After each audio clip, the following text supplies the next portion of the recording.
The rule of show business is if it's the first week of my album release and you are saying either my name or my album title, you're helping. Taylor's chaos era begins. The internet divides over Life of a Showgirl. In what can only be described as one of the most polarizing moments in recent pop culture history, the release of Taylor Swift's The Life of a Showgirl has turned social media into a digital coliseum, with fans, critics, and onlookers passionately defending or dismantling the project. The album dropped amid high anticipation, but instead of universal acclaim, what followed was a tidal wave of divided reactions that spanned from admiration to outright confusion. Swift, known for reinventing her sound with each era, seems to have unintentionally sparked a civil war within her own fandom. Loyalists hailed the album as a return to her roots, while others branded it as mid-tempo mediocrity. Think pieces emerged overnight, Twitter threads turned into battlegrounds, TikTok was flooded with memes, monologues, and emotional breakdowns, some real, some satirical. Even longtime Swifties found themselves questioning their allegiance, with some asking whether this album was truly a reflection of the artist they once idolized. And yet, amid the storm of hot takes and think pieces, one thing became crystal clear. Taylor Swift may have divided the internet, but she once again managed to dominate it. Still, the reaction wasn't just about taste. It cut deeper, exposing the fractures in a fanbase that's long been considered one of the most devoted in the industry. But as the backlash grew louder, another layer to this story began to unfold, and it didn't come from Taylor at all. If you thought Taylor Swift's biggest battles were with tabloids or ex-boyfriends, think again. This time, the fiercest skirmish is happening within the Swiftie community itself.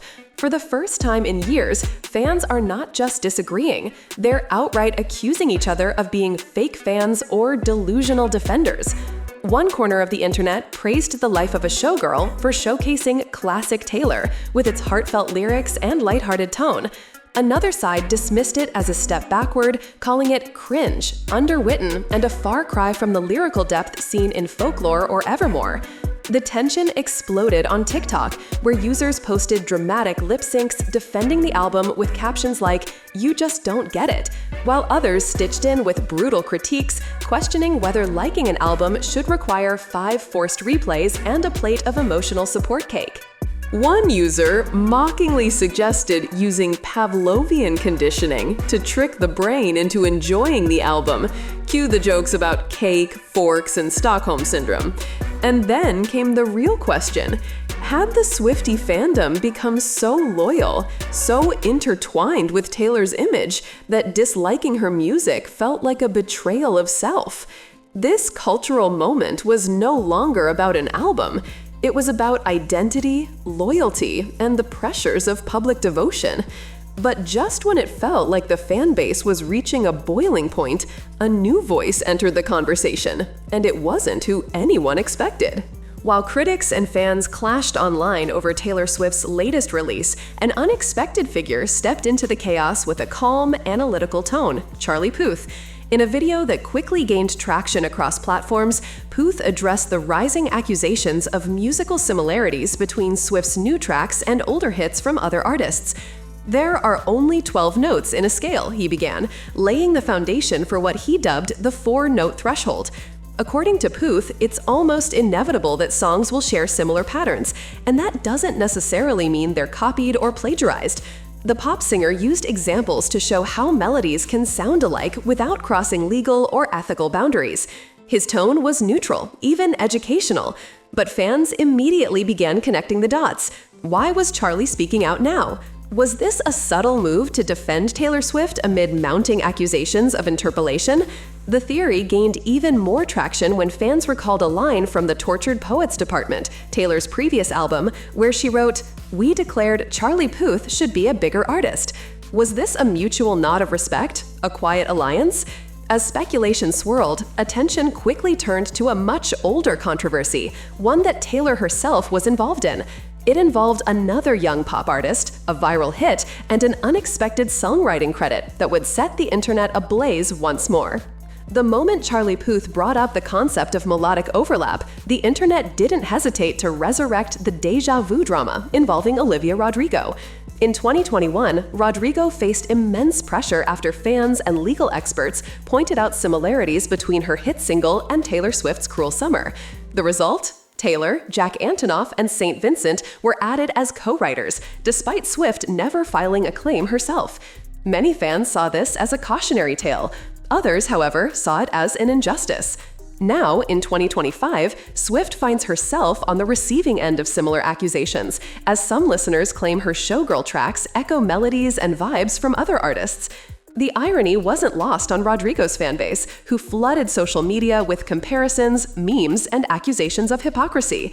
But the real tension lay in the question: if Olivia cited Taylor as an influence and still had to hand over songwriting credit, why wouldn't Taylor now do the same for others? While there's no evidence of legal battles brewing, the discourse reignited old wounds and added fuel to an already blazing fire. Still, this wasn't the only mystery surrounding Swift's new album. Beneath the surface of the tracklist, fans began decoding lyrics with the obsession of detectives, and they think they've uncovered clues pointing toward real-life betrayals, secret feuds, and hidden messages. But are these theories just wishful thinking, or is Taylor once again speaking in code? Hidden messages and rumored targets. Who are these songs really about? As listeners dived deeper into the life of a showgirl, it quickly became clear this wasn't just an album, it was a lyrical puzzle begging to be solved. Swift has long been known for embedding Easter eggs and double meanings in her work, but this time, fans believe the clues are even more personal. One of the most debated tracks, Father Figure, sparked speculation about Taylor's historic fallout with Scott Borchetta, the man behind Big Machine Records, who once held the rights to her masters. With lyrics hinting at betrayal by someone in a position of mentorship or protection, fans theorized that the song could be written from his perspective, or at least aimed in his direction. Then there's Cancelled, which instantly raised eyebrows with its unusual spelling, the British 2L version. That detail alone launched an entirely new theory. Was the track about British actress Sophie Turner? Their close friendship, Turner's high-profile divorce from Joe Jonas, and Taylor reportedly letting Sophie crash at her NYC apartment all seemed to feed the rumor. Lyrics about being caught having too much fun eerily mirrored the media portrayal of Sophie as the party girl during the divorce coverage. And yet, other fans were convinced Cancelled referenced Blake Lively, pointing to alleged fallout rumors, a theory quickly challenged by Taylor seemingly wearing Blake's custom jewelry in promo photos. As for Actually Romantic, many believed it was a subtle nod to Charlie XCX, adding another layer to the guessing game. But while fans dissected every vowel and verse, the one person who remained calmly unbothered by all the noise was Taylor herself. And just days after the firestorm erupted, she finally spoke up, not with shade, but with a message about chaos, control, and creative freedom. Taylor breaks her silence. I welcome the chaos. In a rare post-release interview with Zane Lowe, Taylor Swift pulled back the curtain on her mindset, not to apologize, not to clarify, but to embrace the storm. With poise and confidence, she responded to the noise surrounding the life of a showgirl with a message that both acknowledged her critics and reaffirmed her purpose. I welcome the chaos, she said, adding that the first week of an album's release is all about one thing: visibility. If you're saying my name or my album title, you're helping. That wasn't just a quip, it was a masterclass in media strategy.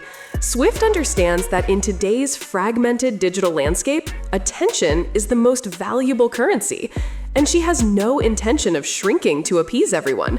She went on to explain that art is meant to be subjective, that people's personal life experiences affect how they relate to any piece of music.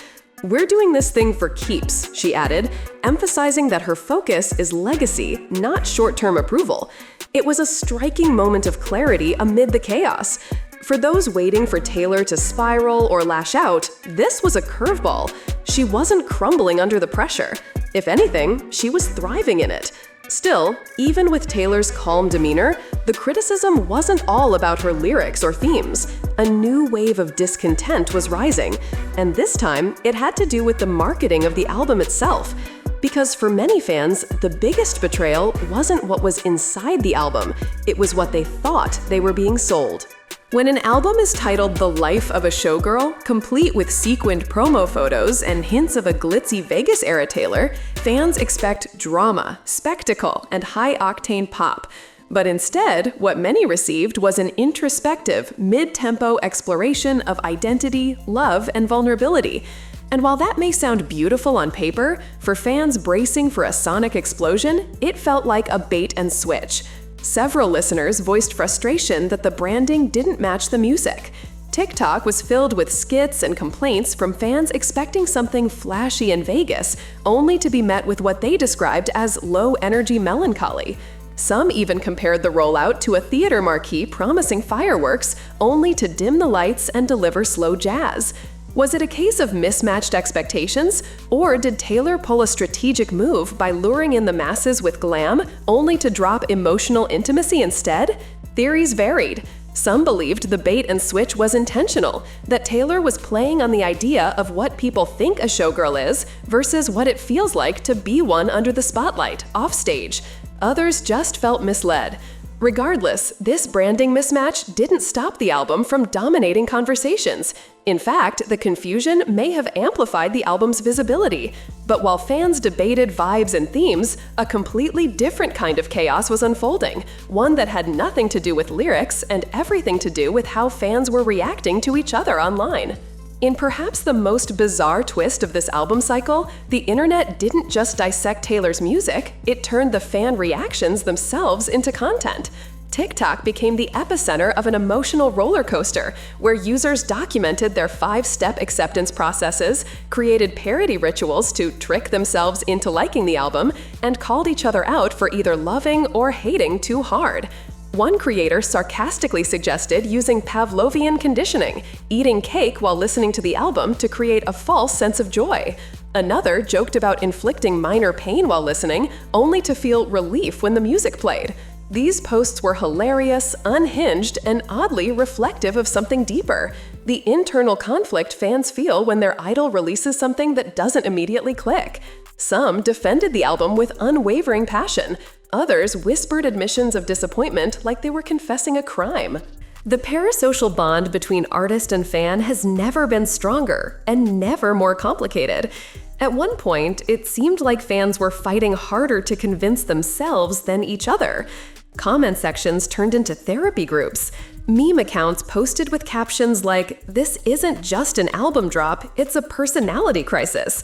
And in the middle of it all, swift silence gave way to speculation. Was this exactly the kind of response she predicted? And if so, was she once again controlling the narrative while everyone else argued in the dark?